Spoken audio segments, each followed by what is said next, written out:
సైన్యం, ఇశ్రాయేలు యొక్క సైన్యం 40 రోజులు ఆ యొక్క గొలియాతు నేను ఒక్కనే వస్తా అంటాడు. మీలో ఎవరన్నారండి అని 40 రోజుల నుంచి గ్రౌండ్ లో యుద్ధాన్ని పిలుస్తున్నాడు. హల్లెలూయా. అక్కడ దేవుడు అభిషేకించిన రాజు, దేవుడు సైన్యము, దేవుడికి నిర్ణయం చేసుకోవాలి. ఎవరు కూడా ప్రేమ తగ్గించి తప్పితే చంపుతారు. చరిత్రలో మాటన్నా మిగిలిపోతాయి. అది ప్రత్యేకత పడితే నేను ఒక్కన్నా కొట్టాలని ఉదయపోతాను. ఎంతమంది సైన్యంలో దేవుడి చేత అభిషేకించిన రాజు సైతం కూడా ఎవరో ఎవరలేదు. ఎవరో రోషం కలిగి దేవుడి కొరకు, దేవుడిని ప్రేమించి దేవుడు చేసిన మేలు బతుకున్నాను. కానీ నేను యెహోవా పక్షాన నేను నిలబడతాను, బ్రతుకుతాను, జీవిస్తాను, యెహోవా కొరకు నేను రోషంగా బ్రతుకుతాను అని ఎవరు తెగించలేదు. సైన్యంలోనే అవ్వట్లేదు, దేవాలు తీసుకున్నప్పుడు వెళ్తుంది. రాజు వెళ్తలేదు, అభిషేకించబడి నా దేవుడి అభిషేకించబడి వెళ్తలేదు. 40 రోజులు పీసీలో ప్రాణం చేస్తున్నాడు. కన్నీళ్ళు ఎవరిలో బాధలేదు. మనం కూడా అంతే, ప్రార్థన చేయవలసిన సమయంలో ప్రార్థన చేయదు. అదే మొదటి నుంచి అలవాటు అయిపోయింది.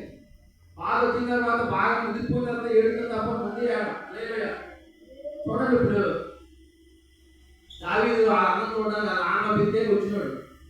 యుద్ధం ఎలా ఉందో చూసుకుని వెళ్ళిపోయేవాడు.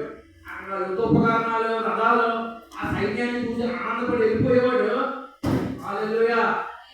నేను నా యేసయ్య కోసం బతకాలి చూడడానికి వచ్చినాడు.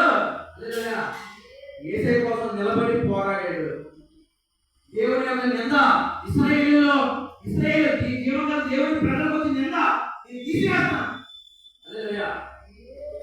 నేను ఆ అవమానం తీసివేస్తాను. నేను ఆ గొలియాతు యుద్ధం చేస్తానని ఒకడే నిలబడ్డాడు. హల్లెలూయా. చాలండి మంచికి దేవుని దావీదు ఎంత ప్రేమిస్తున్నాడు. దావీదు దేవుడిని ప్రేమిస్తున్నాడు. హల్లెలూయా. హల్లెలూయా.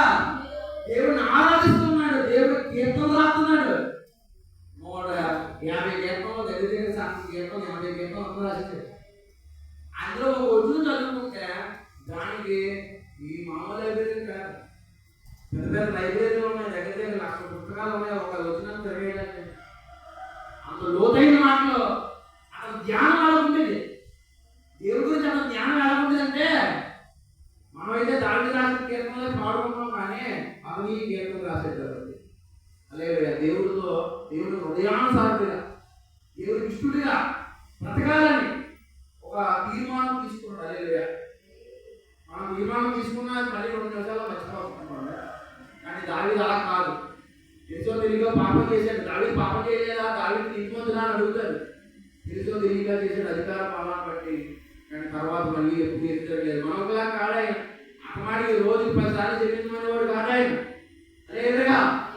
దేవుని హృదయంలో పెట్టుకున్నవాడు. హల్లెలూయా. కాబట్టి అంత పెద్ద యుద్ధంలో నిలబడి ఒక్కడే చిన్న బాలుడు పోరాటం చేశాడు. వయసు తక్కువ నూనె ఎక్కువ ఉన్నది. హల్లెలూయా. మనం దేవుని కొరకు బ్రతకాలని నిర్ణయించుకున్నాడు. హల్లెలూయా. దేవుడు చేసిన మేలని అతను గుర్తు చేసుకున్నాడు. యెహోవా, ఎలుగుబంటి నుంచి నన్ను కాపాడావయ్యా, సింహాల నుంచి నన్ను కాపాడావయ్యా, నన్ను నా గొర్రెల్ని కాపాడావు. ఈరోజు ఎంతమంది దేవుడు గుర్తు చేసుకుంటారో నాకు అర్థం అవ్వదు. చాలా మంది దేవుడు చేసిన మేలు మన ఆయుష్ నీటి ఆవు లాంటిది, నీటి పొడగ లాంటిది. ఇది పెద్ద విషయం ఏంటంటే చుక్కుతూడు పోయి ముక్కు లాంటిది జీవితం. హల్లెలూయా. దానికి పెద్ద శబ్దాలు, పెద్ద పెద్ద ప్రయత్నాలు, పెద్ద పెద్ద ఏదో పెద్ద అంచనాలు, దానికి మళ్ళీ నేను ఎక్కడికో పెట్టేసుకుంటాం. మనం బతుకంతా మనం బతికేస్తాం అన్నట్టు గట్టిగా ఇల్లు కట్టేసుకుంటాం. అదే అన్ని కట్టుకోలే